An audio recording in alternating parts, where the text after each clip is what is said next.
Invisible threads are the strongest ties, Friedrich Nietzsche once wrote. That invisible thread, the need to belong, to matter, is one of the deepest psychological drivers of human condition. It's what binds us to meaning, purpose, and identity.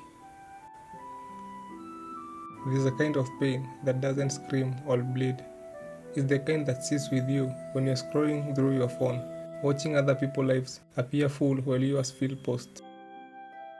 Clinically, that is not always loneliness. It's something gentler yet heavier. The ache of emotional invisibility. It's that subtle emptiness when no one checks in, when your presence seems to change nothing, when your effort go unnoticed. And even if you tell yourself it doesn't matter, the psyche still registers it. Because every human being, no matter how strong or detached they appear, carries an innate longing to be seen, valued, and chosen. Psychologist Abraham Maslow, in his hierarchy of needs, placed love and belonging directly between basic survival and self-actualization, illustrating how belonging is not a luxury but a psychological necessity. You can meet all your physical needs, yet without emotional inclusion, life loses its vibrancy. We don't often admit this because it feels like weakness, but validation in its purest form is simply recognition. It's the world saying, I see you, you exist. As philosopher Alan Watts beautifully explained, we don't come into this world, we come out of it, as leaves from trees, meaning we are not separate from connection, we are born of it. To be wanted is to be reminded that we still belong to something living, breathing, and interdependent. When that's missing, when no one seems to need your presence, the psyche interprets it as social disconnection. One of the most painful emotional states. It's not heartbreak, it's social invisibility. And research shows it activates the same brain region as physical pain. Actually, this need to feel wanted began before language itself. A baby cries, someone comes.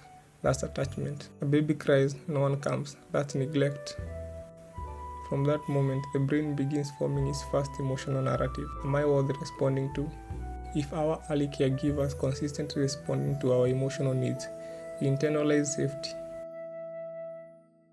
If they didn't, we internalize uncertainty. We start to question our worth in relationships. Soren Kierkegaard, the greatest hazard of all, losing oneself, can occur very quietly in the world as if it were nothing at all.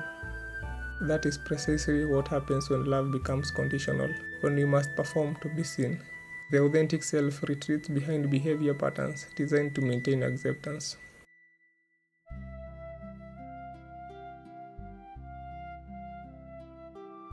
As adults, we adapt, we wear psychological masks.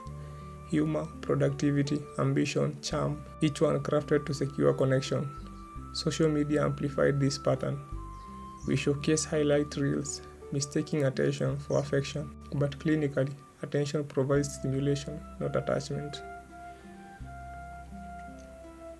As Carl Jung said, the privilege of a lifetime is to become who you truly are. Yet, many never do, because being authentic feels riskier than being accepted. We'd rather be liked than known.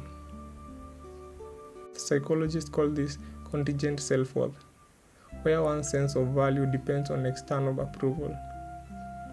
The problem is that external audiences are unstable, and when their applause fades, self-worth collapses with it.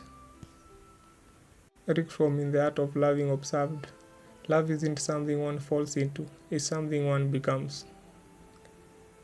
But modern culture has replaced it, becoming with performing.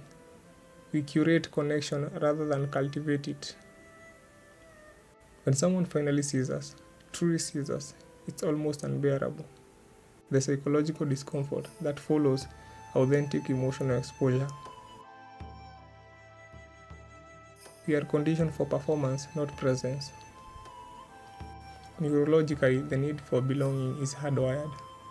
Rejection triggers the anterior cingulate cortex, the same region activated by physical pain. That's why heartbreak or being ignored can feel visceral. Fred Sigmund summarized it simply: love and work are the cornerstones of our humanness. When either of those falters, the mind begins to disintegrate. Purpose and connection from the two anchors of psychological stability. Over time, chronic rejection can lead to emotional numbing, a defense mechanism the psyche uses to reduce pain. It's adaptive, but not sustainable. What feels like peace is often just emotional shutdown. I know most people have experienced that liminal space. Not quite sad, not quite fine. You scroll through your phone, not expecting anyone, but quietly wishing someone would reach out.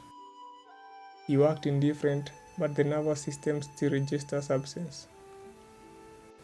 Nietzsche once said, "He who has a why to live can bear almost anyhow." Much of today's existential restlessness comes from lack of why. When life becomes about reaction instead of reason, we lose internal direction.